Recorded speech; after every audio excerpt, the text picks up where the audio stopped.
Para bapak dan ibu, saudara-saudariku, dan anak-anakku sekalian yang dikasihi Tuhan,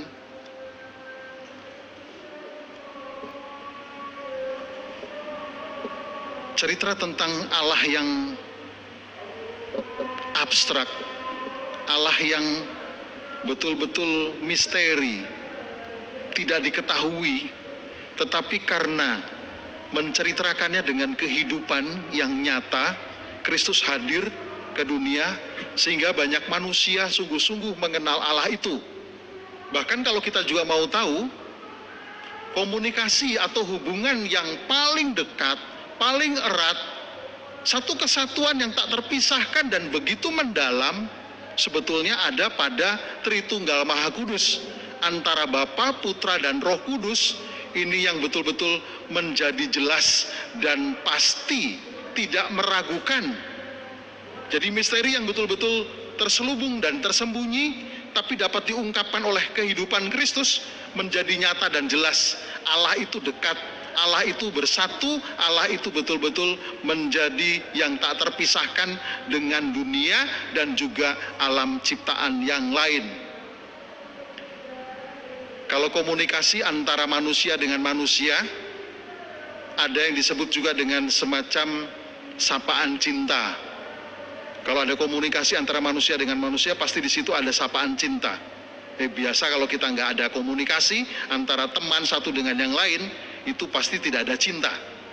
Lalu juga sama ketika komunikasi manusia dengan manusia adalah biasanya ada pelayanan, ada juga kerjasama, dan juga perhatian verbal, puji-pujian, atau juga memberikan sesuatu kepada sesama kita. Nah sekarang bagaimana sebetulnya hubungan antara manusia dengan Allah? Sudah disatukan dengan Tritunggal tadi, sudah disatukan dengan dunia, sudah disatukan dengan juga ciptaan, dengan penciptanya. Berarti lewat apa? Doa. Doa itu adalah komunikasi yang terbaik. Doa itu adalah komunikasi yang begitu hebat sekali. Kita tidak bisa mengandalkan banyak hal. Kita harus melayani, kita harus berbuat sesuatu, amal dan bakti. Tidak. Hanya berdoa sebetulnya dengan ringannya. Berdoa itu komunikasi dengan Tuhan, ungkapkan semuanya. Nah, maka di sini kita mau menekankan kalau kita mau berkomunikasi dengan baik dengan Tuhan dan juga nanti dengan sesama, coba kita lihat doa kita. Hubungan komunikasi manusia dengan Tuhan jelas kelihatan kalau itu baik, ideal, pasti dengan sesamanya baik. Begitu sebaliknya. Kalau kita suka berdoa, kita betul-betul dekat dengan Tuhan, dan kita komunikasi baik dengan Tuhan, biasanya dengan sesamanya juga hubungannya baik. Atau sebaliknya, ketika kita sama baik dengan sesama, tidak munafik, lalu pasti doanya juga demikian baik. Karena ini mengandalkan suatu kesadaran, mengandalkan suatu keimanan, pengalaman, dan tentunya rahmat dari Allah sendiri. Maka saya tidak percaya dengan orang-orang ateis itu. Orang-orang yang tidak percaya dengan Tuhan dan yang tidak beragama. Dia selalu mengatakan, ngapain beragama? Lihat tuh, orang-orang yang beragama, yang berdoa kepada Tuhan, yang selalu berteriak-teriak kepada Tuhan, tapi lihat, pada berantem sendiri, pada perang sendiri, pada bunuh-bunuhan sendiri, dan saling menyingkirkan satu dengan yang lain. Lebih bagus tidak beragama, lebih bagus tidak berdoa. Bohong. Sudah ada kelihatan jelas saja tidak bisa, bagaimana mungkin komunikasi dengan Tuhan bisa menjadi lebih baik tanpa ada komunikasi dengan sesama. Jadi kita juga bisa lihat, kalau ada sesamanya satu dengan yang lain suka nuntut, kasar, ketus, pelit, ragu-ragu, suka cari untung sendiri, atau juga tamak, jahat, suka protes lain dengan kritis, dan juga suka marah-marah. Saya yakin hubungannya dengan Tuhan pun, isinya doanya pun seperti ini. Cari untung, marah-marah kalau nggak dikabulkan, dan sebagainya, dan sebagainya. Maka kita akan kelihatan sekali sebetulnya doa kita, kedekatan kita dengan Tuhan, komunikasi kita dengan Tuhan menjadi baik, pasti ada hubungannya dengan sesama juga baik. Tapi sebaliknya juga, kalau kita tidak baik dengan sesama, saya yakin tidak juga, kalau seandainya berdoa itu pasti munafik. Karena dia tidak membuktikan kebaikannya kepada sesama, tetapi bisa berdoa baik-baik kepada Tuhan. Doa dan komunikasi ini sangat individu sekali. Maka sangat bagus kalau ada orang yang beriman lalu mendoakan yang lain, tuh hebat sekali. Tetapi nanti kalau ketemu dengan Tuhan, tanggung jawab diri kita secara pribadi dengan Tuhan. Maka kita perlu berdoa, perlu cari pengalaman, perlu sungguh-sungguh dekat dengan Tuhan dan berdoa sungguh-sungguh. Maka doa ini sebetulnya barang mahal, barang langka kalau itu didoakannya dengan betul-betul, dengan ikhlas, dengan penuh kepercayaan, dengan iman. Makanya doa mahal, lebih mahal dari semuanya. Ini komunikasi yang baik. Saya kalau ulang tahun apa saja, saya suka dikasih macam-macam, tapi ada banyak orang yang kadang-kadang, maaf ya pastor ya, Romo ya, saya nggak bisa kasih sesuatu, tapi saya hanya bisa kasih doa. Sering orang mencemoohkan gitu, oh hanya kasih doa, tapi tidak dikasih apa-apa. Justru sebaliknya, kita malah berbangga sekali kalau kita diberikan doa dan didoakan. Karena keimanannya dia minta kepada yang sang pemilik segalanya. Lalu juga mungkin membahagiakan kita. Dan termasuk intensi, termasuk yang disebut dengan stip. Sekarang nggak ada stipendium. Stipendium itu adalah gaji. Sedangkan pastor tidak gaji, tidak digaji. Tetapi stip itu artinya persembahan, keikhlasan, kerelaan, intensi pun demikian. Kita minta doa, dikasih, ikhlas nggak? Saya lebih senang. Ada banyak orang yang kadang-kadang ngasih besar, ngasih banyak untuk stip atau juga untuk intensi. Tapi tidak ikhlas. Lebih bagus dikasih yang ikhlas dan rela, tapi tetap banyak. Maaf, saya hanya mau menyampaikan sebenarnya di sini.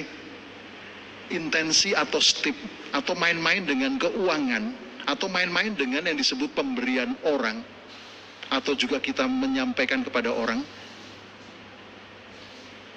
kalau sampai masuk di situ kita cari untung, maaf, mungkin saya, mungkin pastor, cari untung, cari uang di sini tempatnya, ini mengerikan sekali. Intensi, atau juga stip, atau juga yang lain-lain, atau juga mungkin sakramen dan sebagainya. Kita nggak main-main dengan sekali lagi cari untung, cari uang yang di sini. Itu adalah persembahan dan keikhlasan. Maka kita perlu menuntut sungguh kepada siapapun juga soal keikhlasan dan persembahan. Lalu juga harus jujur. Harus yang disebut dengan didoakan. Kalau ada orang yang sudah dijanjikan doa, kita harus jangan lupa dan mendoakan sungguh. Kalau sampai kita lupa, kita harus menggantikan. Kalau di luar negeri ada yang namanya sekali lagi intensi. Kadang-kadang saya juga karena tidak punya uang saku kalau sekolah di sana setahun $1.000, maka ada yang kasihan, ada yang itu. Tolong intensikan keluarga saya, tolong intensikan kelompok saya, tolong intensikan dari kongregasi saya 1 bulan untuk misa. Dan harus dilakukan sungguh setiap hari misa kalau 1 bulan itu, dan mendoakan intensi itu. Nggak boleh lupa. Jujur, harus jujur. Dan kita berdosa sekali, sudah menjanjikan doa orang tapi tidak melaksanakannya. Jadi kita nggak main-main dengan sekali lagi komunikasi hubungan doa ini, atau juga mencari sesuatu hal di tempat yang suci ini. Dan sekali lagi intensi maupun juga stip maupun doa-doa kita tidak bisa dibeli. Tidak ada gunanya membeli juga. Saya pernah punya kesempatan. Tolong didoakan, tolong misa di tempatnya ini, karena di tempatnya ini adalah besar stipnya, atau juga itu benar-benar terjadi. Siapa yang pernah sekarang mendapatkan hanya mengunjungi orang sakit saya, lalu dikasih semacam intensi 100 juta. Ini benar terjadi. Dan juga ada hanya menguburkan orang di San Diego, itu mendapatkan 50 juta. Tetapi kalau saya nggak bisa, saya serahkan kepada yang lain. Saya bukan untuk mencari itu kalau misa. Seumpamanya tidak bisa, serahkan kepada yang lain. Kalau kita hanya mencari itu, sekali lagi, nilai doa sudah nggak ada apa-apanya. Sama juga dengan yang sekali lagi, doa, intensi, atau juga step, atau apapun juga, atau juga doa-doa yang kita panjatkan, itu tidak ditentukan oleh status. Sekarang kalau mau mendoakan siapa saja, ada status antara orang tua dan anak itu, walaupun tidak ada apa-apanya, tetapi luar biasa doa seorang anak kepada ibu dan bapaknya, dalam sekali, komunikasi yang hebat sekali. Atau sebaliknya, orang tua kepada anak-anaknya. Sama juga sekali lagi, bukan karena didoakan oleh uskup, doa kita dikabulkan. Doakan oleh siapa saja yang punya keikhlasan. Misal oleh siapa saja, tidak harus intensi pada uskup. Tidak harus intensi kepada pastor yang hebat sekali yang kita pilih. Maka kita nggak usah pilih-pilih pastor. Doakan, dan itu saya kira baik sekali. Dengan iman, dan itu kedekatannya dengan Tuhan. Bukan soal kembali lagi karena sesuatu hal, kesenangan dan sebagainya. Ada salah satu contoh cerita tentang yang namanya Tommy, kelas 6 SD. Itu ada di Sentul, betul. Di Sentul itu dulu ada pertandingan yang namanya mobil Tamiya. Dulu mahal-mahalnya, sekarang udah nggak kenal lagi. Mobil Tamiya yang mahal-mahalnya, pertandingan dan hebat dan sering terjadi. Dari ratusan orang, itu dari orang dewasa, orang tua, bahkan sampai anak-anak ikut pertandingan itu. Dari ratusan orang sampai tinggal yang 5 itu final. Termasuk Tommy yang kelas 6 SD itu. Setelah mau final, maju, mau bertanding, memang hanya rate-nya itu hanya, race-nya itu hanya 5, sehingga finalnya juga 5 orang. Sebelum maju untuk tanding, anak yang namanya Tommy ini sebentar berdoa dia. Jadi bukan sok suci, atau dia berdoa kepada Tuhan. Lalu selesai berdoa, pertandingan dimulai. Yang lain tidak. Pertandingan dimulai, dan ternyata mobil Tommy itu mencapai finish nomor 1. Ini luar biasa sekali. Lalu sesudahnya langsung disebutkan, dipanggil pemenang nomor 1 itu mau mendapatkan hadiah. Ketika mau mendapatkan hadiah, diceritakan oleh reporternya, mengatakan, Tommy, kamu tadi kan berdoa dulu, pasti kamu minta menang kepada Tuhan, bukan? Jawaban Tommy apa? Saya tidak menang, saya tidak minta menang, saya tidak adil. Di sini adalah senior-senior dan orang besar semua, dan saya hanya minta kalau saya kalah, kalau saya tidak menang, saya kuat, saya tidak nangis, saya tidak kecewa, tapi saya bersyukur. Doanya itu, dan luar biasa. Apakah kita juga berdoa seperti itu? Apakah komunikasi kita sebaik itu dengan Tuhan? Sama juga dengan Chris John. Saya ketemu berapa kali di Jakarta dan di Bandung. Chris John itu luar biasa sekali. Kalau habis pertandingan atau sebelum pertandingan, dia selalu berdoa dan memberi tanda salib. Dan dia tidak takut untuk hal itu. Maka berdoa. Lalu saya kagum sekali. Dan dia akan mengatakan apa? Mas Chris, kok hebat sekali ya. Sebelum ini dan berani di depan umum dan berdoa, sesudahnya juga berdoa dan seterusnya. Gampang Romo, itu saya tidak merasa hebat kok. Kenapa? Karena saya menang terus. Kalau saya kalah dan saya berdoa dan saya bersyukur dan saya tidak kecewa dan saya tetap memuliakan Tuhan, itu baru hebat Romo. Luar biasa Chris John ini. Lalu sama juga dengan keberanian dari Agnes Monica. Anak Monica juga tidak pernah takut dengan kepopularitasannya, bahwa dia kalau ada apapun juga selalu mengucapkan Tuhan Yesus dan berani. Itu saya kira kebiasaan komunikasinya baik dengan Tuhan, sehingga dia tidak pernah takut untuk apapun juga. Kita juga sering melihat orang-orang Katolik kalau di gereja penuh, dan itu pasti orang Katolik ketahuan. Tapi kalau sudah di luar gereja, di jalan atau di mana, atau di restoran atau di mana, kita udah nggak ngelihat orang Katolik lagi. Karena apa? Ketika mau makan pun tidak berdoa. Ketika mau apapun tidak berdoa. Jadi kita nggak kenal orang Katolik. Orang Katolik akan kenal berdoa kalau tanda salib. Itu banyak hanya di gereja yang kita bisa berbuat tanda salib. Nah sekali lagi, mungkin itu juga suatu rutinitas komunikasi kita dengan Allah seperti apa. Maka ada saran berdoa. Kalau Kristus sudah jelas-jelas dalam kitab suci dikatakan, kalau berdoa tidak diketahui orang, tutup pintu dan secara pribadi. Itu ada di Injil. Lalu juga nggak usah panjang-panjang dan bertele-tele. Artinya Tuhan tuh udah tahu semuanya.